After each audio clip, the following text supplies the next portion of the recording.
Good morning दोस्तों। चलिए हम नेक्स्ट परिवारजक वंश वंश देखते हैं और इसके साथ ही हमारा इसमें वंश प्रमुख वंश में हमारा सिर्फ एक या दो वंश ही बचे हैं, जिसमें कि परमार वंश थोड़ा सा बड़ा होगा। इस पर थोड़ी सी लंबी वीडियो चली जाएगी। ये तो काफ़ी छोटा वंश है। परिवारजक वंश ये सिर्फ एक ही पेज का वंश ही है, तो इसमें तो ज़्यादा टाइम नहीं लगेगा। मैक्स ये 10 मिनट में आपका ख़त्म हो जाएगा। और इसके बाद हम यूनिट 10 का जो हमारा प्रमुख जनजातियाँ होती हैं ना, तो उसमें मैं पहले गोंड स्टार्ट करूँगी। ऐसे ही मतलब गोंडों का फिर सब कुछ होगा उसमें, कला संस्कृति डांस जो भी है सब आपको एक जगह मिल जाएगा।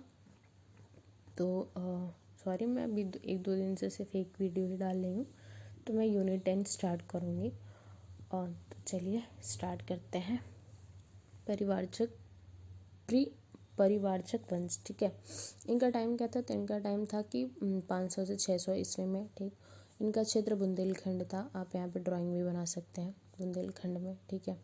मतलब मेंस में तो ये कंफर्म करिएगा कि अगर आप क्षेत्र बता रहे हो तो वहाँ पे छोटा सा बना के यहाँ पे मेंशन कर दीजिएगा कि ये क्षेत्र है। इनकी राजधानी पन्ना, नौगौर। पन्ना इनकी मुख्य राजधानी थी, नौगौर इनकी सेकंड।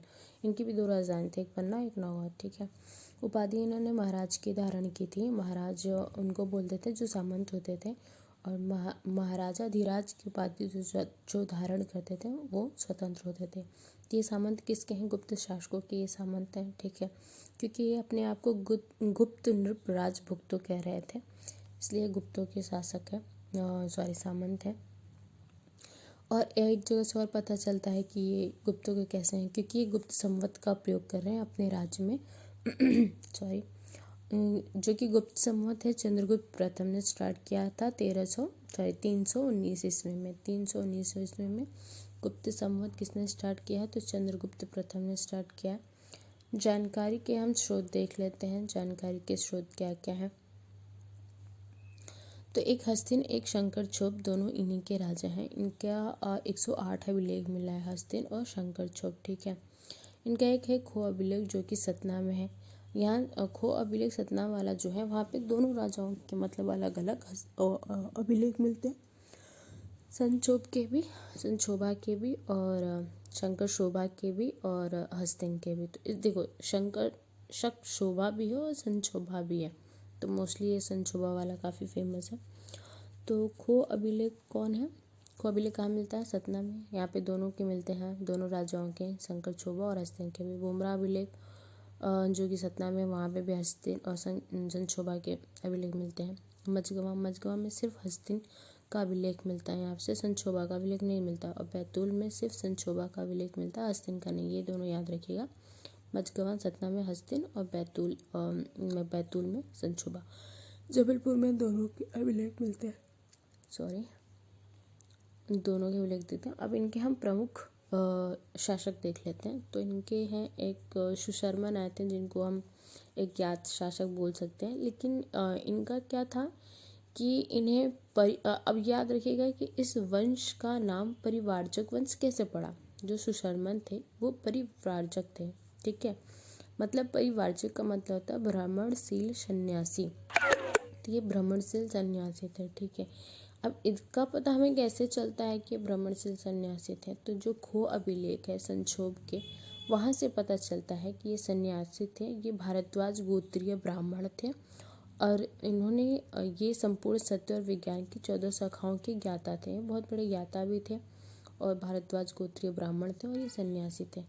तो इन्होंने तो ऐसी कोई स्थापना नहीं की कि इनको वंश बनाना है, राज करना है। ये अपना मोक्ष की तरफ निकल गए कि हमें मोक्ष प्राप्ति के लिए अपना काम करना है, जो कि कोई कर नहीं पाता है। चलिए अब इनके देखते हैं देवाध्य। देवाध्य जो थे इनके संस्थापक थे, क्योंकि अब जो सुशर्मन थे वो तो बोले कि हमें ऐसा कुछ करना ही नहीं। सुशर्मन ही ना, सुशर्मन थे, तो उन्होंने बोला कि हमें तो ऐसा कुछ नहीं करना है, हमें कोई राजपाट नहीं करना है, हम जा रहे हैं, बाकी जिसको करना होगा करेगा। तो अब देवाध्य हैं, ठीक है। मे भी उनके पुत्र रहे होंगे देवाध्य। तो देवाध्य जो है वो परिवारजक, उन्हीं के नाम पे जो भ्रमणशील हैं परिवारजक, उन्हीं के नाम पे ये इस वंश की स्थापना करते हैं। उसके बाद 2 राजा होते हैं, महाराज प्रभंजन और महाराज दामोदर। तो देखिए महाराज लगा रहे हैं, यहाँ पे भी महाराज होगा, तो महाराज प्रभंजन और महाराज दामोदर, इनके बारे में जानकारी हस्तिन के खो अभिलेख से मिलती है कि हस्तिन के पहले ये 2 राजा थे, महाराज दामोदर और महाराज प्रभंजन। तो याद रखिएगा कि सुशर्मन का हमें जानकारी संक्षोभ के खो अभिलेख से मिल रही थी कि सुशर्मन नाम का एक व्यक्ति था, और महाप्रभंजन और महादामोदर, इनकी जानकारी हमें हस्तिन के खो अभिलेख से मिल रही है कि हस्तिन के पहले ये 2, मतलब इन दोनों के नहीं, इन तीनों की एक्चुअली, देवादित्य, महाराज प्रभंजन और महाराज दामोदर, तीनों की हमें जानकारी मिल रही है कि महाराज हस्तिन के पहले ऐसे 3 राजा हुए। अब महाराज हस्तिन देख लेते हैं। महाराज हस्तिन ये परिवारजक का सर्वाधिक शक्तिशाली शासक था, ठीक है। संक्षोभ के खो अभिलेख में डाहला जबलपुर में जो है वहाँ लिखा है कि ये डाहला जबलपुर सहित 18 राज्यों में विजय प्राप्त किए थे। तो हस्तिन, अब देखिए हस्तिन के बाद संक्षोभ आएगा, तो संक्षोभा का जो खो अभिलेख है वो हस्तिन के बारे में बता रहा है कि ये डाहला जबलपुर सहित 18 राज्यों पे विजय प्राप्त की थी, ठीक है। और इनका खुद का अभिलेख है जो है कि हस्तिन के बुमरा अभिलेख में ये शैव धर्म को अपनाते हैं, ऐसा मिलता है। तो ये जो बुमरा अभिलेख है वो हस्तिन वाले बुमरा अभिलेख में ये पता चलता है कि शैव धर्म को अपनाते हैं। सतना से हस्तिन प्रकार के सिक्के प्राप्त हुए हैं, तो यहाँ से भी जानकारी इनकी प्राप्त होती है कि ये सतना के आसपास ही इनका निवास स्थान था, राज्य स्थापित था। वो यहाँ से पता चलता है कि सतना से हस्तिन प्रकार के सिक्के मिलते हैं। तो ये हो गया हमारे हस्तिन। अब संक्षोभ देख लेते हैं। संक्षोभा क्या है, ये अंतिम शासक है, ठीक है। और देखिए इतने ही राजा ही थे, तो इसको तो खींचने का कोई मतलब नहीं है, तो फटाफट ख़त्म करते हैं। संक्षोभा अंतिम शासक हैं। इनके खो अभिलेख से पता चलता है कि ये वैष्णव धर्म अपनाते थे, और जो हस्तिन थे वो शैव धर्म अपनाते थे, ये वैष्णव धर्म अपनाते थे। इनके अभिलेख कौन कौन से हैं, तो खो जो कि सतना में है वहाँ है, बुमरा जो कि सतना में वो भी है, जबलपुर वाला, और बैतूल एक मात्रा है कि जहाँ पे सिर्फ संक्षोभा के ही अभिलेख प्राप्त होते हैं। तो इस हिसाब से ये हमारा एक वंश और ख़त्म होता है, परिवारजक वंश। अब उसके बाद मैं सोच रहा हूँ आपको नागवंश करवा दूँ, क्योंकि वो भी छोटा है, नागवंश भी है, और परमार वंश लास्ट में करूँगी, क्योंकि परमार वंश थोड़ा सा बड़ा है, मैं भी आधा घंटा चला जाए और 30-35 या फिर 40 मिनट जा सकता है। तो ये हमारी वीडियो है, और बाकी हम गोंडों से स्टार्ट करते हैं, यूनिट 10 में स्टार्ट करते हैं।